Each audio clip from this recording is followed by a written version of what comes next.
Welcome to a new episode of Bridging the Gap. Today we have an episode on a topic that is all over the news, all over sporting news, general news, politics news, all over. But we're really going to focus on gambling, all the topics, issues, exciting things around that. And for this topic, I couldn't think of anyone better to join us than Brett Abarbanel. Brett is the associate professor and executive director at the International Gaming Institute at UNLV, one of the leading researchers into sports gambling, behavior, motivation, risks, and a lot of these topics that we're going to cover. So, really excited. Brett, thanks so much for joining us. It's my pleasure, Christian. Thanks for having me. Yeah, really excited to dive into this. Before we do, I do have an important question. When we last caught up, you were saying you were researching castles for a trip in Germany that you're taking your coworkers on, and that you've already been to a lot of them. So, as a German native, I'm just curious, did you make a decision on where you guys are going to go that people can jot down? Oh, you're gonna hate my answer.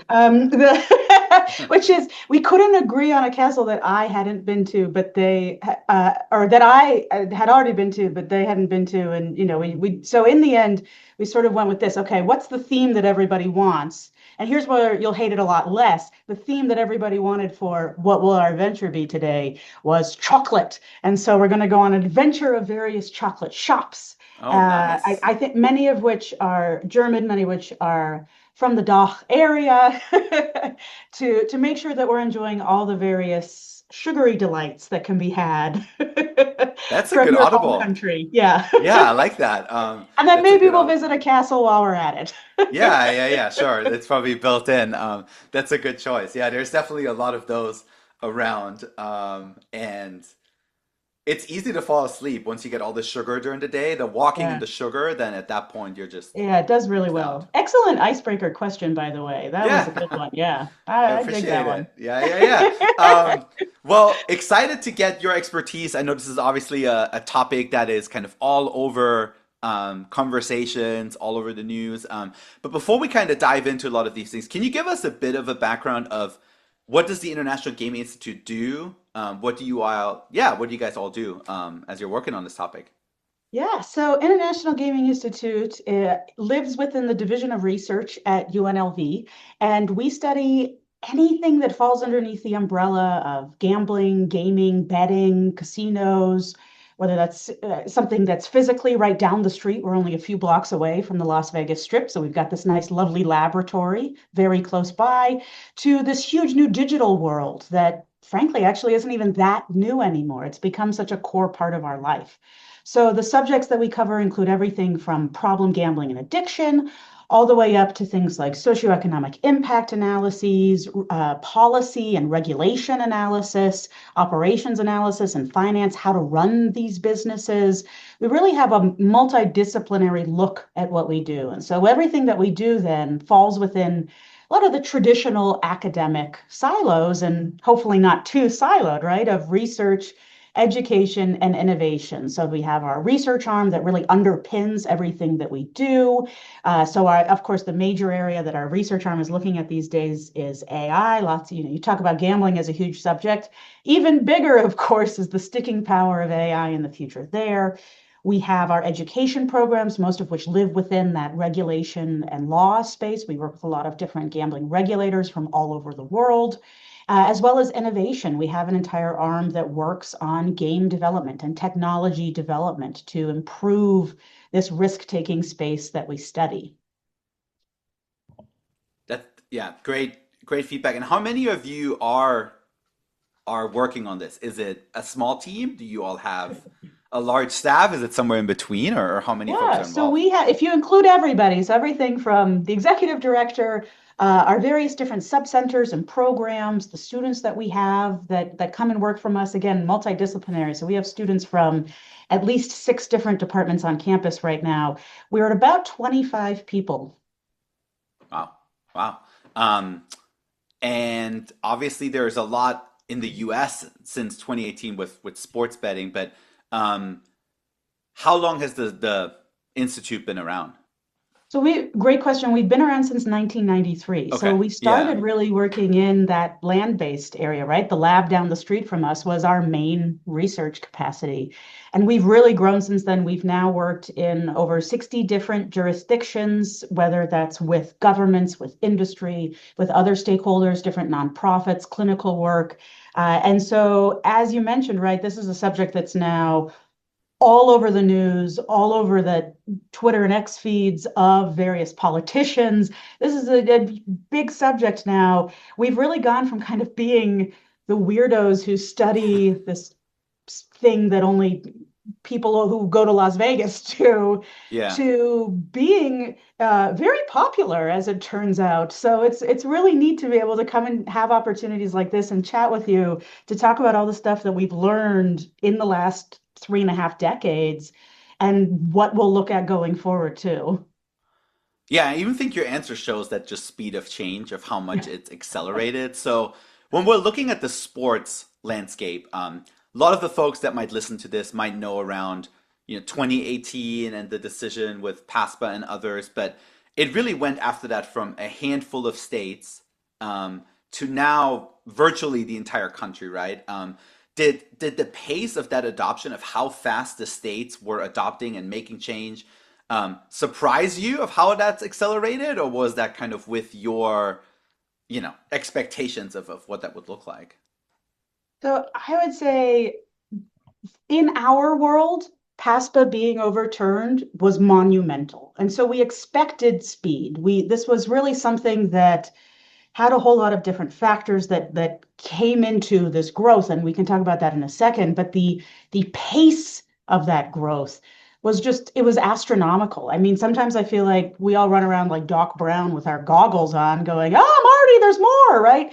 And it really has gotten to a place where I I struggle to see how the general public will be able to keep up with a subject like this one, while also, of course, keeping up with whatever their area of expertise is. When in our world, the just the speed of change and the volume of change that goes on an almost daily basis when it comes to gambling broadly, but particularly with sports betting and the way that it's, interacting with both sports and society is so fast that many of the people who are truly experts in this area are struggling themselves to keep up. Yeah. Daily news, I think, is is accurate for someone that's like somewhat in it, but is Yeah. interested and obviously involved in sports. But it's hard to keep up on just the acceleration, some of the things No. that bleed more into politics, some that bleed more into like technology. I think there's like so many different like tentacles too. Um, Oh, tentacles is a great word for this. yeah, yeah, it's hard to keep it all together. So it's great we have someone like you and your team that is kind of researching a lot of this. Yeah. You Let mentioned our about hair go gray rather than yours. um, you talked about kind of the factors behind the growth, right? And obviously legalization is one thing, but then as we're thinking about this like rapid expansion of it, as you're thinking about kind of those factors, you know, you hear a lot of different theories, right? Yeah. Whether it's mobile technology or the leagues and media deals, or a lot of those things. Where would you put the kind of those major growth factors that you all see behind what we've seen in these last 8, 9 years? Yeah, we have, in essence, and this is not unique to betting, but it's certainly made betting one of these big salient subjects of the day in the news, is this perfect storm of technology and media, as you mentioned, right? The way that sports has evolved within some of these same spheres. Like when we think about the timing of this, it's 2026. We're only 25 years into when the iPod was released. We're only, what, 15, 16 years? I'm probably gonna get the date slightly wrong here, from when the iPhone came out. And now we're talking about mobile apps and access to information. The dark web has been around a lot, and I'm not just bringing that up to bring it up. There's a lot of gambling that goes on in many of these spaces that aren't quite as visible to everybody else.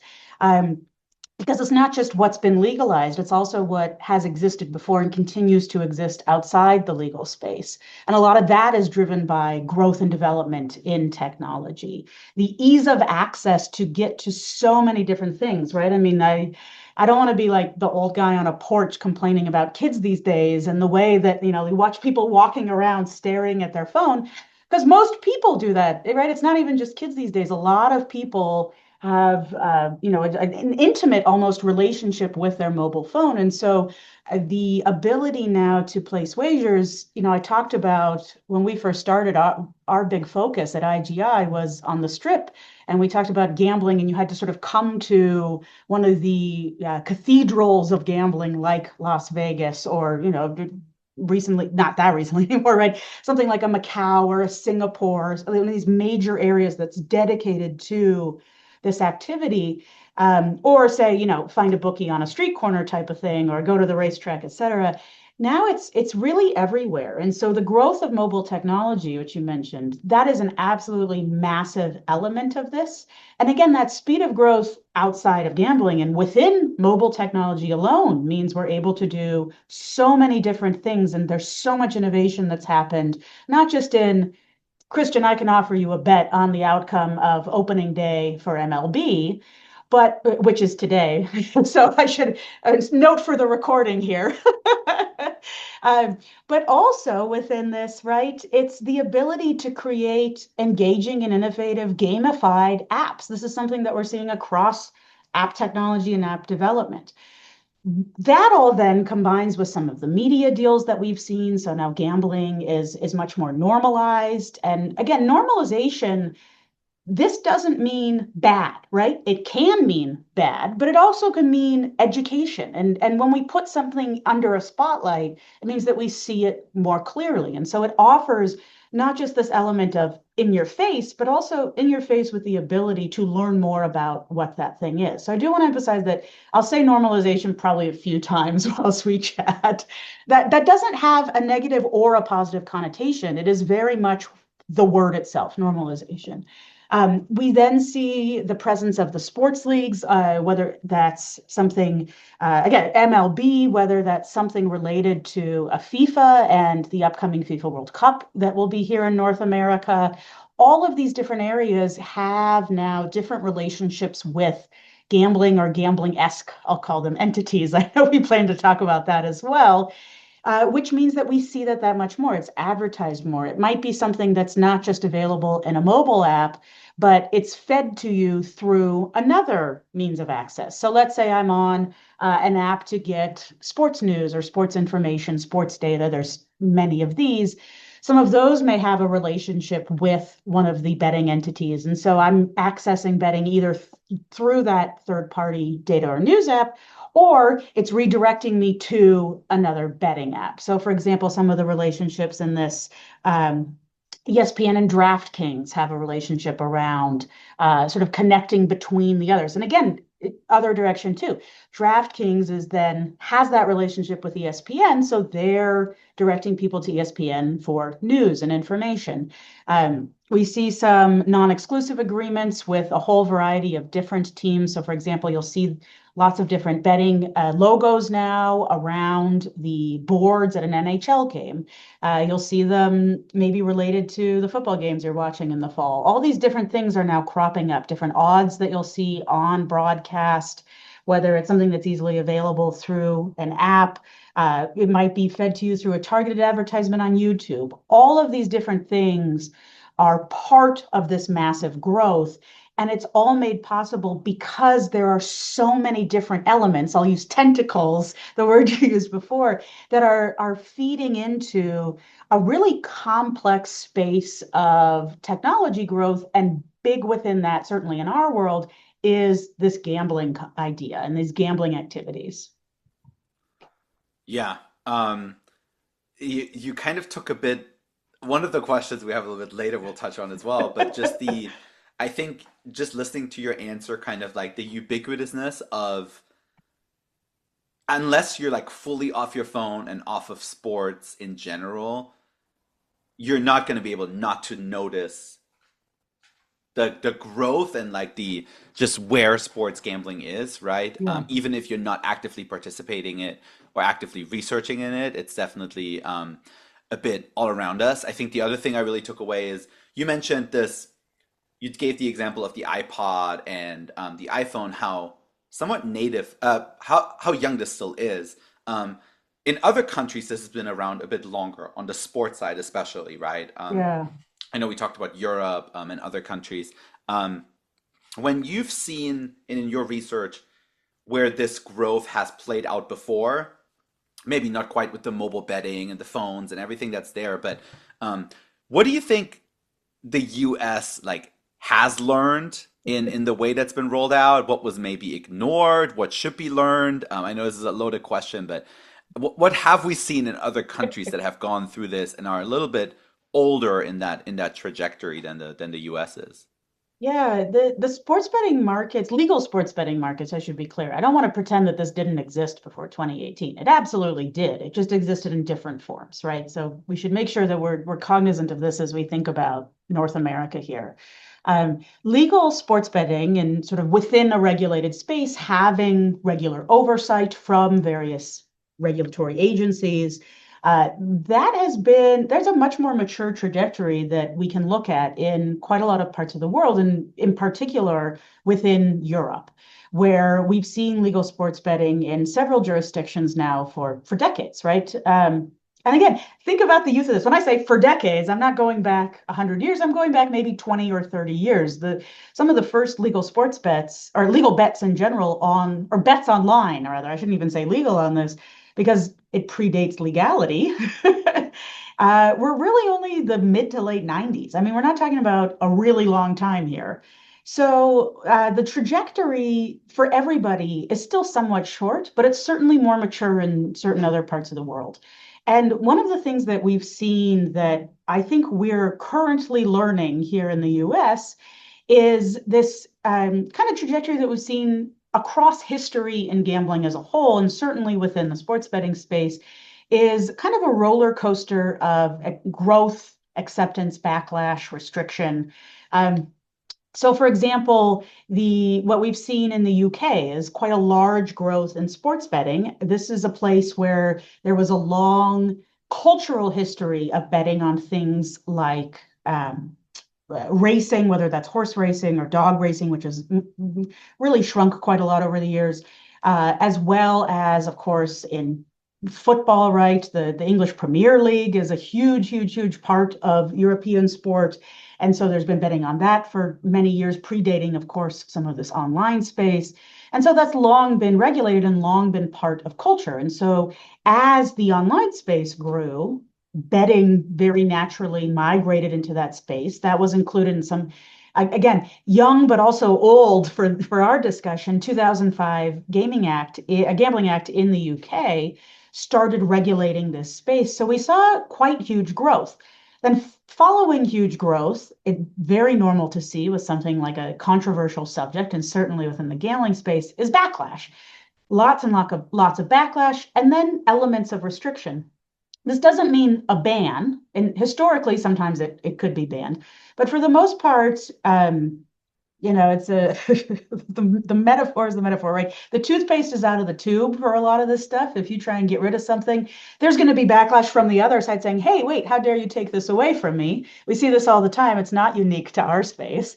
Um, and so that backlash then comes in. We see a lot of restriction, a little bit more acceptance again for certain elements, and then we see growth again, which of course then leads into elements of backlash, restriction, acceptance and plateau, and then growth again. This is a very natural growth pattern for, or trajectory pattern, I should say, for the gambling world. Again, historically, and certainly in the last 30 or so years, when we look at the online space and growth within sports betting online and the major growth there. We're currently very much in a backlash space here in North America. We went kind of pedal to the metal growth for about, I would say, 6 years or so, from 2018 to around 2024. We had a huge acceleration in COVID when suddenly that was a little bit, I won't say a surprise, But there was a quick adjustment, right? When everything went off, I'll say offline and online simultaneously in 2020, we lost sport briefly.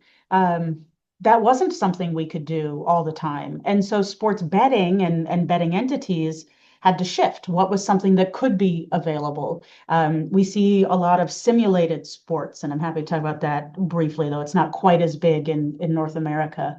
Um, we saw as sport came back online, there was a very quick and innovative shift from a lot of online sports books into immediately being available in this digital space as sport came back online. And especially then, as we were able to return to the arenas, return to the pitch, return to the gridiron, the ability to watch sport, bet on sport, have that sort of engagement that we've seen be present for gambling for years and years and years. And again, really drive that growth over the last 2 years or so, again, backlash started almost immediately, right? The normal.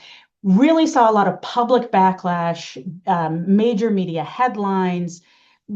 Those were really the growth over the last 2 years. And this is really starting to come to a head. There's a lot of innovation and new technologies in this space that I'll say flirt around lack of clarity in law. And so while those exist, we see them advertised all the time. You'll see, for example, while betting, and this is one of the reasons why the volume of these things are so big, the volume of new subjects is so big, is that gambling as a whole in the US is regulated at a state level, not at a federal level, with few exceptions, but for the most part, it's a states' rights thing. That was why PASPA was overturned in 2018. The major argument was states' rights and the ability for states to regulate what gambling activities go on in their state. Um, and so that's gotten quite broad. And again, that grows a lot of that volume.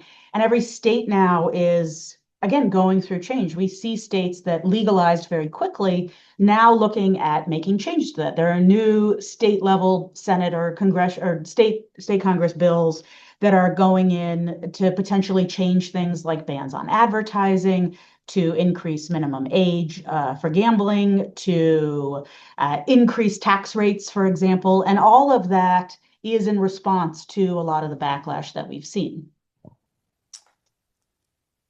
You said growth, acceptance, backlash, restriction? I did. I'm going to Yeah. go. Acceptance is a little bit before and after growth. Okay, okay. No, it's a great concept. It's I've like it's one of never, those, they don't really flow and that like everything is complex, right? while you were talking, I was taking notes and I never heard it described that way. Yeah. Um, so I'll definitely let you kind of clarify, but Yeah. We're kind I of like a thought it was little a really sine curve great, over here. yeah, yeah. Not just for this topic, I feel like so many things in our lives Yeah. kind of go through that Yeah. cycle somehow, whether it's I don't know, legalized drugs or other things. So I was just curious on yeah, on that concept. Yeah, and I think that really is reflective of growth just not being a linear thing as a whole for human beings, right? I Yeah, mean, again, I've said a few times now, this isn't unique to our field, and that's a good thing. That means we can learn from other fields, and others can learn from our field too. yeah, Is that this growth happens because innovation is happening, and I'll say people. This could be huge people at huge companies. This could be independent game developers. This could be students in some of our classes here at UNLV who are coming up with new ways to provide risk taking to society, to individuals. Um, and then the backlash tends to happen because, maybe we push the limits a little bit too far. Maybe this is too present in everybody's life. The normalization that I've mentioned before has taken on a very negative turn. We see advertising nonstop, and that can be overwhelming and too much.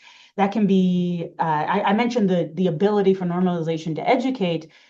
Education can teach good things and it can teach bad things. And so if we're teaching bad things, that all often leads to backlash.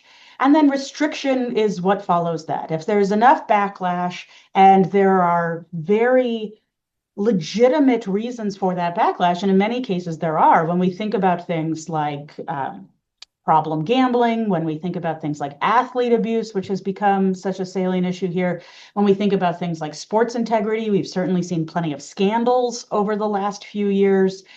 That drives interest from whether that's regulators or legislators, or even from the industry itself to start pulling back on what it is that's going on. Again, whether that's trying to pass new laws, some of which the elements of which I've described before, whether that's an operator says, okay, well, we're just going to stop taking prop bets on NCAA competitions, something like that. That's a response. That is restriction on what's been going on before.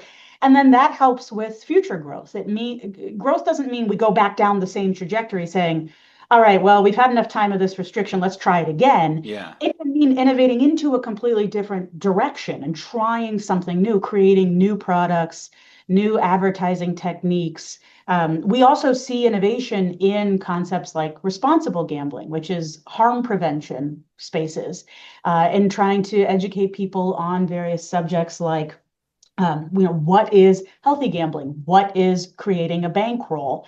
What is looking out for things like sports integrity, right? All of these different things are consumer protection elements, and those are incredibly important to make sure we're innovating in as we are innovating as a business and an activity too. You're planting a lot of seeds for this Yeah. segues into other ones, so it's really Yeah. good. We just unload everything over an I hour, know. right? No, this is what we're doing. This is great. Before we jump into some of these things you mentioned, right, Yeah. around like college sports and some others, I think one thing that when we met prior to this that I thought was really interesting was research you all do on just like the motivation and what motivates people to bet in the first place, to stay involved in betting, also what how that might lead to irresponsible betting behaviors and how that informs the way you all help with kind of harm prevention things that you all either do or recommend to some of the folks that you're working with. So, can you give us a little bit of insight into that, the research and the findings you've had in that space? Yeah. So, why do people take risks, right? Why do people bet? Turns out there are many, many, many reasons. It's not just cause, right? Or people sometimes take risks and manifest that into gambling, right? So gambling, I'll give a very broad definition here. Uh, Risking something of value on an outcome that's uncertain. When we think about gambling broadly within society, like the term gambling, usually that something of value is money. And that's how we define it. That's how we define it legally. And so that tends to be the most natural way. And then we'll say, okay, well, risk taking, that's a different thing. But in the end, these really are in many ways the same subject. If you're risking something of value, that thing of value can be a lot of different things, right? We value a lot of things in our life, our social connections, our lives, our time, our energy, our family, right? All these different things tend to be things that human beings value. When it comes to gambling, and again, we'll focus here on the monetary element because I don't need to get up on my soapbox and give my very long spiel about why gambling is a natural part of human existence. And it is, I promise it is. Just people have very, very different levels of risk aversion. Uh, there's so many different reasons why someone might gamble, right? It might be because you want to escape. We have really stressful lives as human beings, and generally, it's gotten a lot more stressful, right? If we think about throw out the words rather, the economy. And suddenly everyone like clenches up and gets nervous because this is a stressful thing to talk about, even when the economy is good, right? We think about work. Again, the same things we love that we hold in value, these can be really stressful. Family, time, energy. So doing these sorts of activities to escape, that's a big motivation often for gambling, to drive adrenaline or to have some sort of like an action activity. So much in the same way that somebody might go skydiving, somebody might place a wager because it gives them that adrenaline burst. And maybe like me, they hate heights and would never go skydiving. So they get kind of a similar adrenaline burst from placing a wager like that. Some people like to place place bets as a social activity. We've seen there's some really interesting research now from it's about 20 years old, so it'd be interesting to see it updated to today that took place here in Las Vegas. That we have a lot of retirement communities here. It's very normal for cities that are in the desert, like Las Vegas, Phoenix, right? We get a lot of retirement communities over here. It's warm, it's a nice place to retire, everybody's welcome. Socialization that is created from social groups in some of these retirement communities that would then go and socialize at a casino. So maybe they would sit around a slot bank together or go to a bingo hall together. And then that social element where they would all say, buy a $5 bingo card and then bet together, that became a social activity for them. And that was the motivation to go do it, not necessarily whatever they might win from bingo, that might be a bonus, but to have that social element. A big one that shows up that I think some people don't always think about is competition. That can be a huge motivator. And you asked about how that might play into some of these other things we've talked about. Oh, a biggie, right? Look at the growth of poker about 20 years ago and still continuing to this day. Huge, huge subject. I mean, look, poker showed up on ESPN. We still see it aired from time to time. Uh, the competition there, that's a major driver of a lot of people who play poker. Learning is a motivator that we've seen with poker, and we see that a lot with skill games that include elements of skill like poker, and including sports betting too. You can do a lot of research and make more educated wagers in sports betting. You can also just say, I like the color of that kit more than the color of that kit, so I'm going to bet on this team, right? That you can make a wager like that. You can make an educated wager. So learning is an element here. Competition, though, that can be a really big one. That obviously plays very much into similar drives and motivators for athletes, especially professional athletes. And so when we talk about, who might be a vulnerable population, who are the different groups that we want to be thinking about and looking out for as gambling grows, one that always comes up, and I'll mention it first and foremost, is youth. Another is athletes, because athletes, and again, especially professional athletes, they get where they are because they are motivated to perform. You can have all the talent in the world, but true success also comes from that drive to perform, that drive to compete, to win, right? You win because you want to win. Again, talent doesn't just get you there immediately. It gets you pretty far, but it's there's an element there too. And so that's also something then, and this can tie into some of the discussions I'm sure you've had around finances and making sure you plan good financial decisions. Obviously, when you're gambling, and we're talking about gambling with money here, that can play into making good and not necessarily very good financial decisions. So that's something that comes up quite a bit. If you like to compete, you may be betting more and more and more as you grow, right? There's a kind of demonstration of quote unquote skill. And I do that kind of with the air quotes because that's not necessarily skill, right? So all these are all big elements. And then of course the big one, and this is one that I think will resonate with anybody who's listening. One of the big motivators to gamble is the opportunity to make money. But for the most part, people who gamble know there's a pretty good chance they'll lose. But the chance of making some money, that can be a huge, huge motivator. And that can drive people to keep betting, that can drive people to take risks they might not otherwise take. And so that's an element too that often comes up when we talk about this broader idea of responsible gambling is, all right, well, in the long run, you will lose. That is the natural part of this. And we're Yeah. seeing more and more too. I do want to mention, we talk about a quick trajectory. The discussions that we could have had on responsible gambling when I first started studying this area. So this was, God, almost 20 years ago now. 19, 19 years ago now. That it was like tearing. I mean, talk about my hair going gray, so yours doesn't have to. My hair would go gray because we it was like talking to a brick wall, talking to the industry about the benefits of protecting consumers. This is a Yeah. sustainability thing for a business. You see a lot of people. I shouldn't say a lot of people. You see a lot of accusations that the business just wants to drain your wallet as quickly as possible. And look, I'm not going to lie, there are plenty of entities out there that would love to do that. But a sustainable business has sustainable customers. And if you drain somebody's wallet, they don't have money to be a sustainable customer. And that was a message that was really difficult to get across 19 years ago, but it's become so much more present in industry practices today, certainly amongst sports books and amongst our neighbors down the street here in Las Vegas, that it's where there's still a long way to go, but it's hard to explain given the growth of the growth that we've seen in betting and the backslash that we're seeing now, just how far we have already come from 20 years ago. Yeah.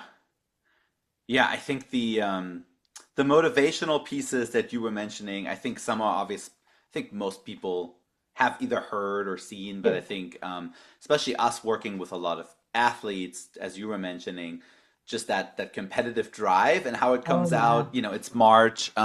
Even when people do a March Madness bracket at their office without any winnings on the line, right? Like you Yeah. still want to open up the app and see yourself as number Yeah. one, right? And it still carries a thing. And suddenly watching a four against a five seed play where you have really no emotional investment suddenly becomes this like really important thing, even if there's no money on the line. So I think, Oh, yeah. yeah, I think even just yeah, like that motivation behind it, even without monetary, but then obviously how that gets accelerated from a monetary perspective. And you can do one March Madness bracket. You can technically bet on your phone 100 Yeah. times in the next 2 minutes if you wanted to, right? And so, yeah, Yeah. I can definitely And see we've that. seen this going back, over a decade with fantasy sports and daily fantasy Yeah, sports, that this drives fan engagement and viewer engagement in particular in a yeah, huge way. I mean, this was massive for broadcasters. The idea that you could have a blowout game and people are still watching, way more viewers are watching all the way to the end because yeah, they don't care that it's a blowout game. They need to make sure they get enough points for their fantasy team or for their daily yeah, fantasy team for that performance. And that, again, that fan engagement element is really valuable to broadcasters, to teams. When we think about why an organization might, like a sporting organization, might get involved with a gambling entity or a fantasy sports or, any of these somewhat related groups, the first thing we kind of think of as the general public is, oh, it's the money. They just want a lot of yeah, money. yeah, yeah, And look, yeah, I'm sure that's it, right? That's in there big time. There's also these other pieces. The engagement piece yeah, is huge, and eventually that does lead to a revenue driver. At the same time, it really is a major element of getting that brand recognition, getting butts and seats when we talk about, selling tickets, selling gear, for example. I mean, all of these different things, the engagement with teams and being part of a team community, which is, I mean, I'm preaching to the choir here. I know that's a huge part of what you guys do. yeah, That is also part of what can often go into some of these deals is tapping into a gambler or better database that are prospective fans of a team or prospective fans of a sport. It's a two-way street for for sure. sure. We've touched on a lot of these. The next question we had on kind of the landscape. So I'm gonna just Mm, pivot a little bit. We've already mentioned a lot of the major players, right? Whether yeah. it's the leagues, it's the operators. When you look at the landscape, what do you think is kind of an area that people are not paying as much attention to, that they're not knowing as much? I think most people kind of have seen a FanDuel or a DraftKings Yeah. ad, right? And they know they exist. And people know that the NFL or college or whoever is kind of part of it. But is there certain things where when you talk to people, you do your research, where people just are not aware of certain things Yeah. that are happening in this landscape? So I think that one of the benefits of studying this versus working in this, I guess I would say, and being at a university is that kind of the target demographic for a lot of new innovation in this space are our students, and they are more than happy to tell us what they are working on. So, for example, about 10 years ago now, one of the bigger subjects that was coming up in gambling was skins betting. So, this was tied to video games and esports. This is an area that I've done a lot of work in. I do a lot of stuff in the esports space. And I was having students apply for student jobs with me and their skill set that they were selling me on, right? Their resume and what they would write in their cover letter is, I bet on these skins betting sites. By the way, many of these were not licensed, or in fact, almost none of them were licensed. And they're essentially writing, I do illegal gambling, and this is why you should hire me because I know a lot about the area. And it's sort of mind-boggling to be in this kind of dichotomy of thinking, I don't encourage this. This is not the kind of thing I necessarily encourage, right? That's not healthy behavior, especially some high school students who were, incoming freshmen were writing me these letters. At the same time, they are totally correct. This tells me that they have a skill set and a knowledge base that is providing information on an area of gambling that is really not seen a lot by the public. If we move forward another 5, 6 years, and now we're talking about 4 to 5 years ago now, we saw a lot of this in things like NFTs and use of NFTs then to do as a currency for gambling, a lot of digital currencies certainly showing up in this space. From what I have observed, a lot of the general public isn't aware of the massive size of things like crypto casinos. If you are in it, you are in it, and you are seeing it all the time. But it really is not something, these aren't getting advertised in a major way with certainly in North American sport. We see some of them showing up on kits in European football, certainly Asian football, as well as a couple other sports, but it's really not quite as big for North America as well as other means of access. I think a lot of people, for example, learned about Telegram. You can bet on Telegram via text, essentially, and Telegram has all sorts of really, and I say this genuinely when I say interesting. Again, interesting can be very good; it can also be very bad. Yeah. Really interesting means of creating gambling games just within what is essentially a texting and communication interface. It can create an entire slot game. It can create an entire sports wagering interface just through the texting via Telegram means. So there's some really big growth there. Gambling via Discord and Discord communications is certainly a big area that has absolutely not been, or at least that I have not seen addressed with the general public. And again, this is an area where people are innovating in this space because they can. This is a growth area. We're trying to learn more about what we can do with technology. I do stuff in gambling. Well, this is the area I'm going to pursue when it comes to gambling. And the speed of this, the volume of this, again, to reiterate, it is incredibly difficult for regulators and especially for law to keep up. So there's a lot of these things that exist in illegal spaces. There's a lot of these things that exist, and especially on a global scale. In North America, we're a little bit more structured, even though sometimes it doesn't feel that way. We're a little more structured on what's legal and what isn't legal. But plenty of places around the world, there are a lot of operations that exist that I'll call not illegal. It doesn't make them legal, but if there's nothing that is explicitly stating this is not legal, that's something that we need to address. And a lot of law, not just in gambling, but in technology more broadly, is catching up quickly, but not as quickly as the evolution of the technology to be able to provide, whether that's regulations around it, whether it's guardrails that are needed, whether that's standards to set for an industry so that the industry can set their own guardrails and structure around what it is that they're offering. So a lot of that exists out there. You talk about what's out there that a lot of people aren't necessarily seeing. Very, very much of it is now existing in digital spaces that the general public doesn't always go to. So Yeah. much like I talked about, right, finding your bookie at the street corner, if you weren't actively seeking out that person, you probably didn't even know they were there. Kind of the same thing here, but in a digital space.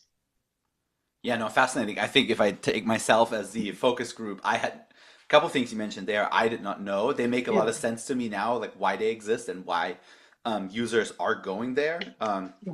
But you mentioned a bit of regulation, the need for some regulation and some things.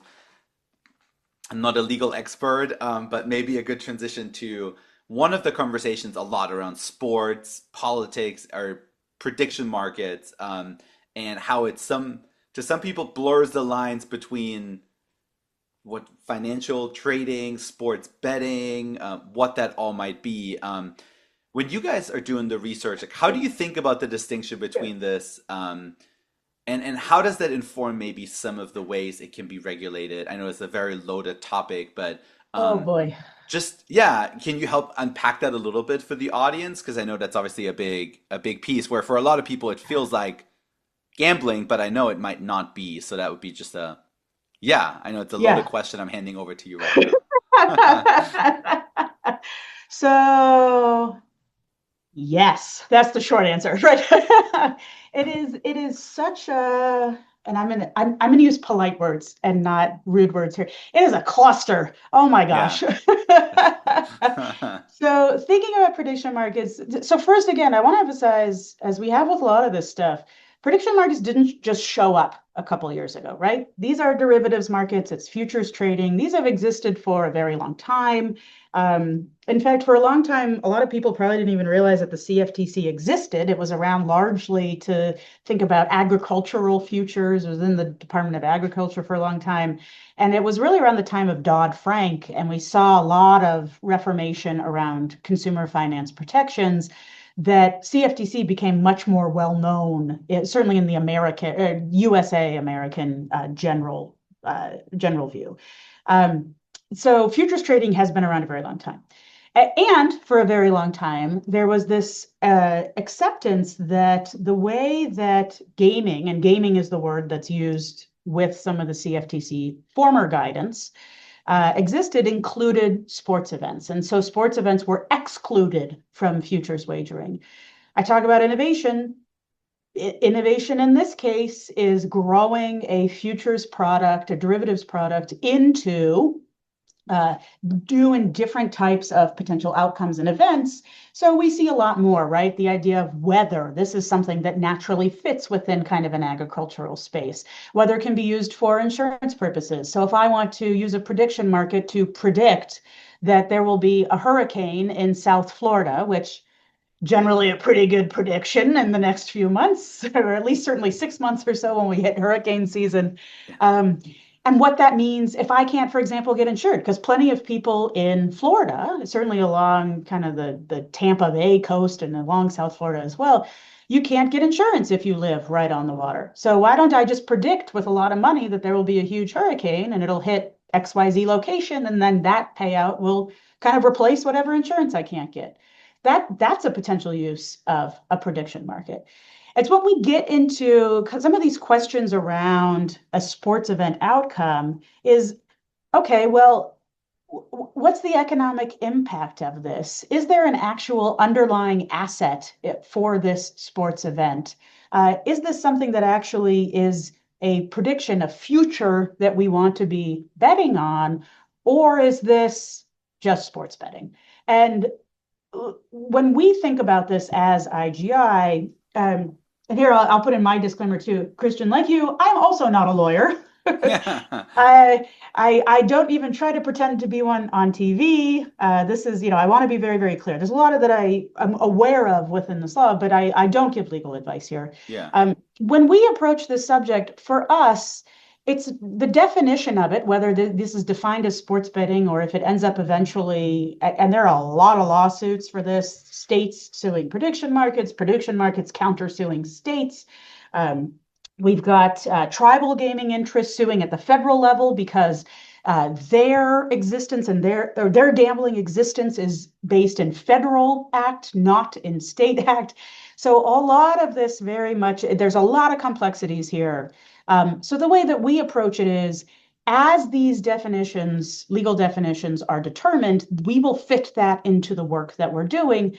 And in the meantime, the way that we approach this is this something that is risking an item of value on an outcome that's uncertain? The answer is yes. And so we approach it as a gambling and risk-taking subject. That means we care about what the activity looks like. We care about what the potential outcome is.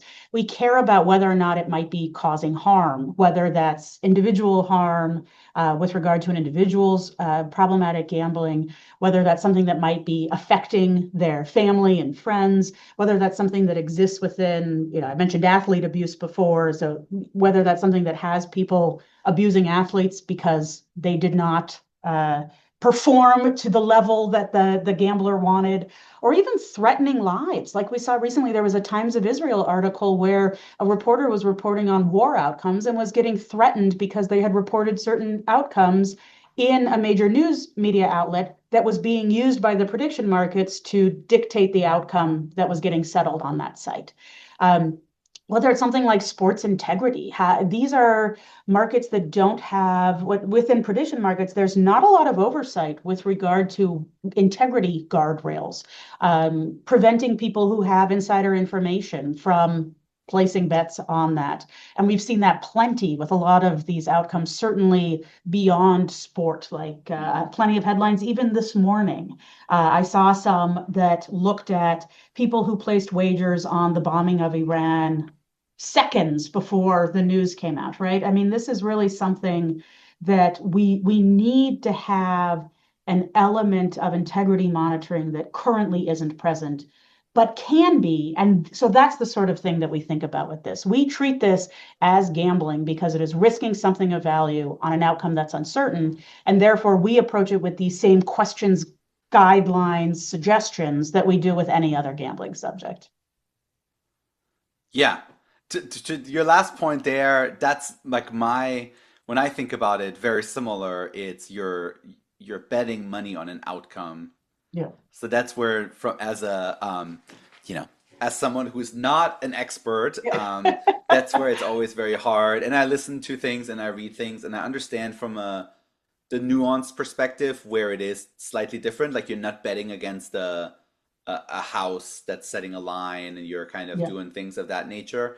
But I think for most people looking at it that are not in the space, they're just like, I'm betting on very similar things. Yeah. And to your part, there seems to be a little bit more, if you have the insider information or you're in the room, you can bet on things where, um, like, you know the outcome minutes Yeah. before. That's a big advantage. Where in sports, as long as everything is going along fair lines, you don't know the outcome beforehand, Yeah, you right? don't know the outcome. But think about things like pre-records. Um, th- Mm, that certainly happens plenty. I mean, that this extreme example might be with the Olympics, where NBC takes yeah, highlights and then shows them in the evening. And that yeah, again, that's an extreme example. And I love that you mentioned, by the way, the betting against the house, right? These are differences, and the yeah, differences are present. This isn't just exactly the same thing. There is an element of, one of my favorite Supreme Court quotes in this country is, I can't define porn, but I know it when I see it, type of thing. yeah, And that's what we're seeing a lot of here.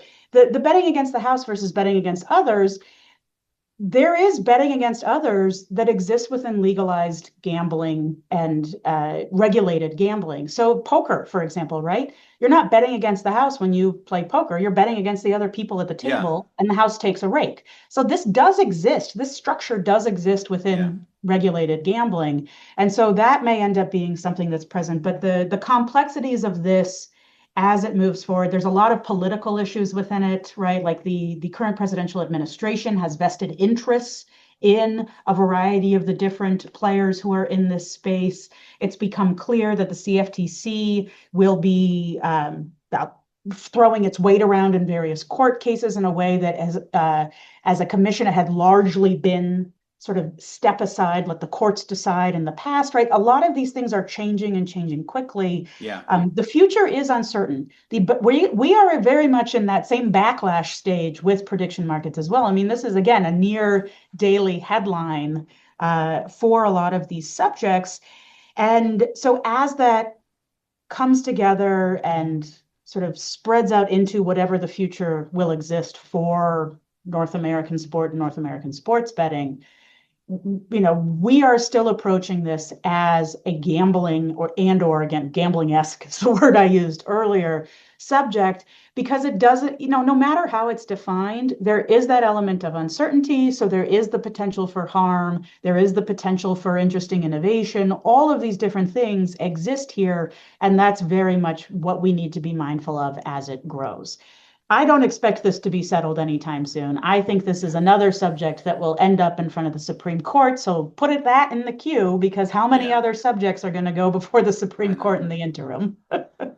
Yeah, the future is uncertain is a good topic, as a good Yeah. title maybe for an episode focused on Oh gambling and gosh. prediction You could put that on markets. so many different episodes, couldn't you? Yeah, I was gonna say.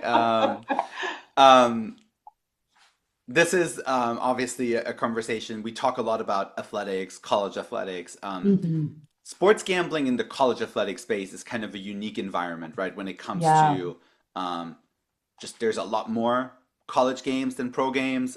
There's athletes that are on campuses around athletes that are able to around students that are able to bet and do things. Yeah. When you all are researching and you're thinking uniquely about like college sports betting and the issues, like where do you see the what makes that unique environment and maybe some of the risks that are like associated with that? Yeah. So I'm going to throw one more into the mix too, which is all the students who are there as well, right? They that have close Yeah. relationships sometimes with these student athletes that they're interacting with. So this is, and throw NIL on top of that too, because that's all being, I know you've already had a few of the conversations in this series with them, and they've been fantastic, by the way. I've read all of them now. And finally got through the list. These are all very much present. So I'll call back to one of the things I mentioned earlier when we talk about vulnerable populations, and I mentioned youth. That includes the standard college age student. And so college students are very much a population that we think about as a vulnerable population for gambling harm. And so when you throw that on top of everything that you just described in terms, excuse me, in terms of the unique environment for collegiate sports, we have kind of this, almost like a powder keg that's waiting to explode of potential harm over here. So it requires a lot of mindfulness. There's been a lot in the last few years I've seen, and I'm very pleased to say this, new training and new education programs that are coming through different mental health services that are on campuses to be able to have that knowledge and expertise in both gambling as a whole, as a subject, as well as treatment of risky behaviors or potentially harmful behaviors, or just flat out harmful behaviors that might be involved there. We see a lot of that access. Again, I talked about all these different ways to access gambling that aren't necessarily in the general public's eye. Some of these, we know about because our students tell us that it's happening. And then we go in and start exploring this area. So that's something that we want to be mindful of as well. And then you talk about the athletes too, right? While they're all figuring out this whole new NIL scene, we also have this other just major area of money, whether that's money they may be trying to access or money that is impacting or has an impact on whatever their performance is or has been. So, for example, if I'm competing and I miss a free throw, and then suddenly I am the subject of a lot of abuse because missing that free throw lost somebody a bunch of bets.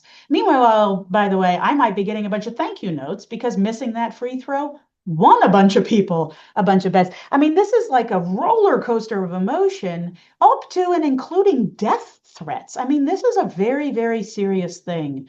You and I have talked about in the past, Christian, just different ways that we can try to prevent this sort of activity or punish it when it happens. And it is incredibly difficult. A lot of this is new.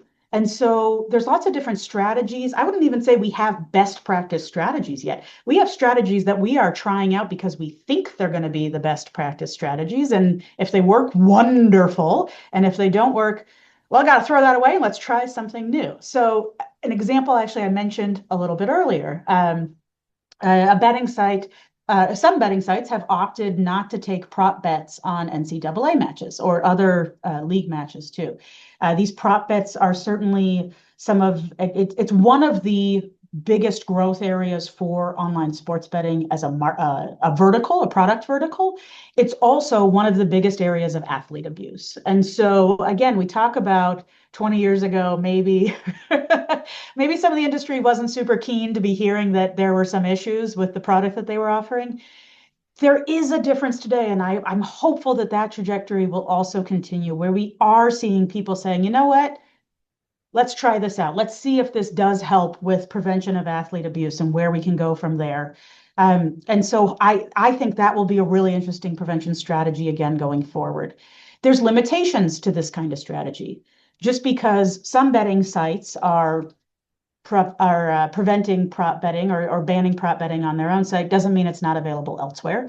It doesn't mean it's not available on any of those myriad of illegal sites that it mentioned. It doesn't mean it's not available on some of the licensed sites that are available. It might be available on a prediction market, right? So it's really tough to have a holistic strategy for this. Some of it right now is very much piecemeal. I don't expect there to be a ton of uniformity going forward, even if it does become state regulation or even federal regulation, because we will see a lot of these other entities. But that doesn't mean we shouldn't try. All of these different areas are important areas for us to consider. We see a lot more education, for example, with varsity athletes.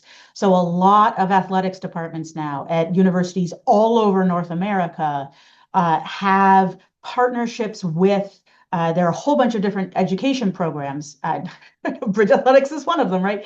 That offer education programs in not just what are different ways to think about your finances with NIL, but also what does healthy gambling look like? What are some of the warning signs if there's too much? How do you say no in peer pressure situations, including some of these competitive, off-court situations that you might find yourself in when you're on a team of incredibly competitive people all together? How do you think, how do you seek help? What are some of the stories of people who have been down that trail before and then come back to be able to tell their stories of how the harm they experienced and how they got through it and are now in recovery? So all of these different areas are prevention strategies. There's a lot of hope and promise in many of these, so I'm very hopeful that these will very much become best practices. And in the meantime, we'll keep testing out more. Yeah.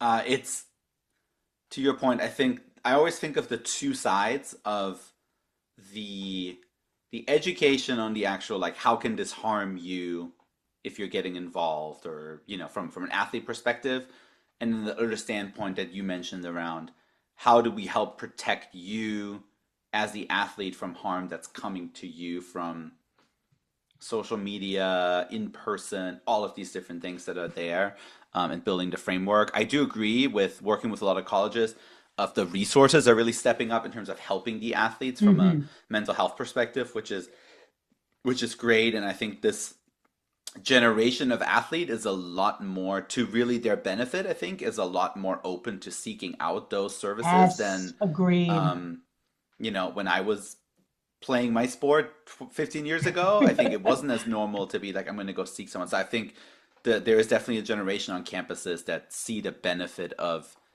taking advantage of these resources, which is great. But then it still adds this whole new thing to their athletic experience that Yeah. previous people have not had, or at least not had in that um, to that extent. Can I When you're shout out think, here? I want to yeah, shout out something very awesome, and I want people to know about this resource too.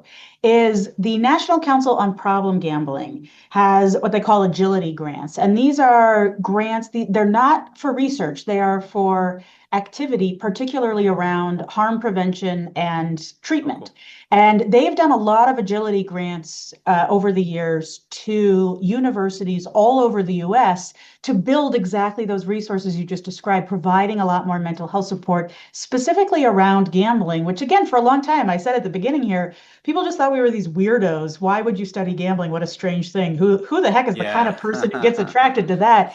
And now this is such a key subject in sport. So huge, huge shout out to the National Council on Problem Gambling for having those grants available. I think they do them I'm not sure if it's once or twice a year, but if you go to their website, which I believe is ncpgambling.org, I hope I didn't get that totally wrong. But look, you can Google them, you'll find them quickly. They have all their grant information on their website, and those sorts of grants are really, really valuable, especially when there's fewer and fewer state resources available for any of these subjects. Yeah, Knowing that those are out there, having ideas of what resources are there is really good to know. So I encourage that's people great. to apply for those. Yeah, that's great. Yeah, I did not know. Yeah. Maybe I can add the link in the Yeah. notes too. That's great. I know we've already taken up a lot of your time. There's two more things that I want to cover. One is You were mentioning your neighbors across the street, and your unique position being in Vegas, but also in Nevada as a state that has a bit more, a longer experience with Yeah. gambling, casinos, sports books, all of these different things that a lot of states are now working through.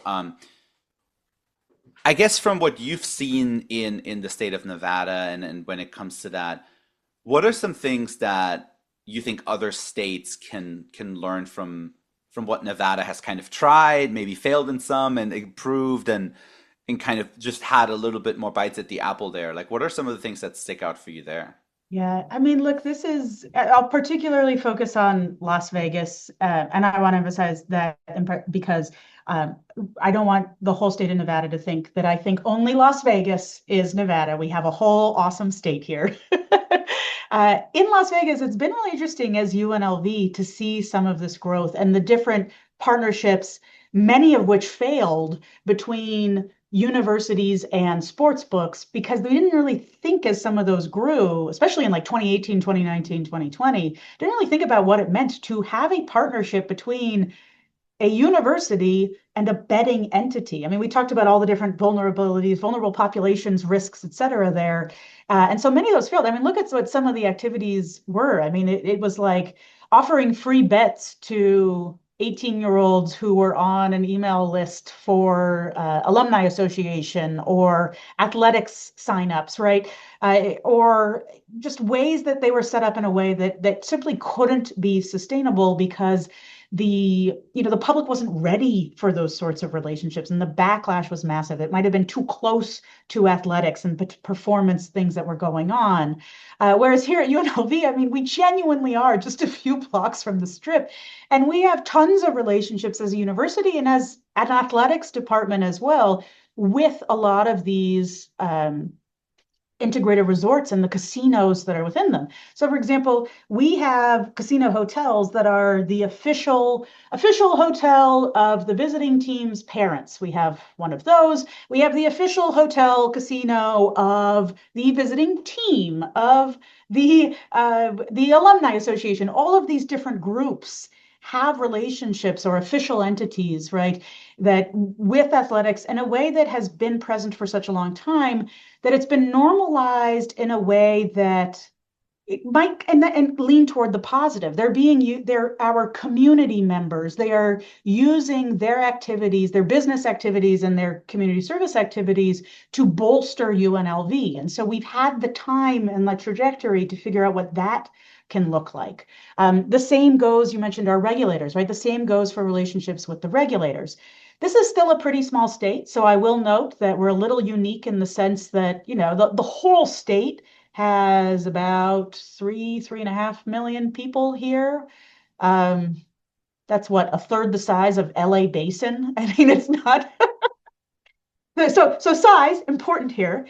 That has really meant that the relationship between industry, between regulators, between academic institutions, and the general public has been able again to foster a sense of community so that we can learn from one another. One of the downsides of having had gambling for such a long time, the upside, of course, is that we get to test things out over the last almost 100 years. We're 95 years into the latest spate rather of legalized gambling here in the state, and we have a lot of, as you might have when you have 100 years worth of, or almost 100 years worth of regulation, stuff that kind of built on top of one another. And so it's like layers and layers and layers of red tape sometimes. The recent regulators, I'd say over the last about decade, have made a lot of effort toward reducing that red tape. And that doesn't mean killing regulations. It means making sure that we can get to a point of doing technological testing or game testing to a point of creating new regulations as needed without needing to go through so much red tape. So that's something we've needed to learn from other parts of the country. One of the things that I think other parts of the country could benefit from with regard to state of Nevada is seeing how these relationships can coexist. There's a lot of fear and concern around there being any sort of relationship between industry and regulators. This shows up in a lot of different spaces for the umpteenth time in our discussion, but it's certainly the case in a sin industry like gambling. But there is an element of respect that comes from that kind of relationship, whether that's the industry being more amenable to change that the regulators might be implementing, as well as the regulators being willing to listen to the industry about what might work or not work in practice, and then having the ability to feel that out. Whether that's something as simple as testing out a cybersecurity technology, well, I shouldn't say simple, whether that's something like testing out a cybersecurity technology or something like a consumer protection measure, whether that's structuring funding for problem gambling, which is something the state could absolutely do better, by the way. I'm going to call out our state on that one. Something a lot of states could do a lot better on. All of these different things are built on the long-standing community and relationships that our various verticals have in this state. And that's really been something that we've been able to build on, even as there have been disagreements along the way. The connection piece is really interesting of this trying to stay away from it, which I understand maybe from a level, but then maybe not fully understanding and having all this knowledge that you were mentioning UNLV and others are getting from having these closer relationships. Um, that makes a ton of sense to see the benefits on it. Well, as we're wrapping up, last question I had, and we always kind of do like a looking forward into the future. If you look at kind of the path this is on, especially like maybe on the sports gambling side, where are we in 10 years from now? Are we in this, it continues? I know you've given a little bit of hints, so maybe whoever's listening could kind of anticipate your answer, but where are we heading towards 5 years, 10 years from now? 10 years seems so far, so It maybe does, five doesn't years it? is a lot better of a question, but just as you're looking into the future, like maybe where do you think it's going? And then maybe in your, um, when you put your rose-colored glasses on, like where would you love to see it more going as Yeah, you're considering the space? I mean, short term, we're not getting out of this cluster anytime soon. We are in a tangled web we have woven here. And that tangle, oh God, there's so many, how many different metaphors can we throw into this thing? A lot of tentacles here Yeah, I was gonna to say say those. I'll go back to we've the tentacles. we've definitely This worked through the metaphors during this hour. this really is something that's not going to be easily untangled. I think that 5 years down the road, we'll be in a very different place than we are now. Whether I think that what we see right now will have a lot more legal clarity. I think there will be a lot more questions and probably even more lawsuits that will be going on. Again, likely hitting eventually the Supreme Court, given the involvement of the federal government at the scale it's currently involved. Um, and that will provide, I hope, a lot more clarity on the thing. A Supreme Court decision, though, as we've seen in 2018, can lead to completely new directions of gambling and gambling growth within this country. And I think that's something that we'll see too. The innovation will take us in a lot of different directions. We've seen sort of the growth and then abatement of interest in various things like different video games, different media platforms, right? Like Facebook is for old people now. I'm told, as I will admit I did finally remove the app from my phone a little while ago, and it's been much quieter since. But this is, these are natural, growth and ebbing of interest in technology and apps, and that we'll see as well within the gambling space. So I expect there will be growth. With my rose-colored glasses on, that growth comes not just in growth of a market, but also in growth of understanding and innovation within consumer protection. So again, that can include everything from problem gambling and addiction, protection against harm and problem gambling and addiction, to much stronger oversight and guardrails around sports integrity, to prevention of athlete abuse and making sure that our athletes don't have to deal with these sorts of things. That people who are abusing athletes are banned from various platforms that allow them even any access to those athletes. So all of that, I think, is a very, very important part to sustainable growth. So rose-colored glasses, it's sustainable growth, not just a free-for-all like we've seen a bit of over the last decade. Yeah, I think that's a good place to leave it. Hopefully, on a optimistic, on an Yeah. optimistic note. If people are in this space, or even if they're not, like, where do they go to find out more about your work? I know you're also hosting a bigger conference too. Yeah, where do people find more about like all the good work you all do? Well, first, please reach out. But by email, I'm sure will be part of whatever it is you're putting together. We also have igi@unlv.edu. You're welcome to email the general email inbox. That is a monitored inbox. Nice. So please reach out. We love having these sorts of conversations. We think they're incredibly important. We consider ourselves experts, but at the same time, we're experts who want to continue to learn. And we can only learn by hearing from others who have different perspectives and different backgrounds, which makes for better work for all of us. So this is truly what we feel and believe in. So we want people reaching out to us, including if you disagree with everything and anything that I've said over the last hour and a half, or however long we've been here. That's equally important because, again, that's how we learn and grow and make sure that this space becomes more sustainable in the future. You mentioned our conference. Thank you. I'll make a completely shameless plug for that. We host, and it's only every 3 years, the International Conference on Gambling and Risk Taking. And you may notice I'm gambling and risk taking. That's part of the name of that event. Its goal is very much the same goal that IGI has as a whole, that Christian, that you and I have talked about over the last hour, is looking at all the different ways that human beings gamble, that they take risks and think about what it is to risk something of value on an outcome that's uncertain. Whether that's with money, that's a huge part of this conference. We have a lot of gambling researchers, industry, regulators, legislators, sports organizations, broadcasters, media, other technology groups that come and participate in this event, and from all over the world. Now, full disclaimer, it is 2026. We are expecting fewer international attendees than in years past. But if you are out there and you want to come and join us, May 26th to 28th, 2026, that is the Tuesday to Thursday after Memorial Day at the Bellagio here in Las Vegas. I will also give Christian the link to make sure that's available for registration. You can see the agenda is up with our academic content, and we're adding almost daily now some of our other curated, really big subject discussions that will go into that agenda. Please reach out. Please come join us in May. It is like a crash course in gambling and learning more about what this world looks like from tons of different perspectives and disciplines and verticals within this space.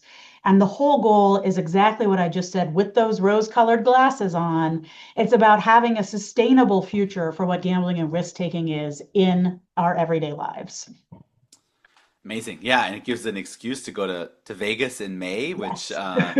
sitting in a colder state right now, it sounds not like a terrible idea. And So our heat wave definitely, will is supposed to end soon, so don't look okay, at the weather now. okay, that's good. That's good. It's a good note. Well, I will put all that in the notes so people can see it. Thank you, Brett, thank you. thanks again so much for your time. We've taken over an hour of this conversation, and I think it's been incredibly insightful for me. Taken a lot of notes, things that I think need to educate myself on a little bit as well. And I think and I hope people listening kind of had a similar experience. So that wraps our episode. If you're liking Bridging the Gap, we're posting this on LinkedIn or on any podcast app that you're probably currently listening this to. So subscribe, like, share. And if there's any questions, we can definitely reach out, and we'll have the email for Brett and her team as well. So Brett, thanks again for being on, and have a great week, everyone.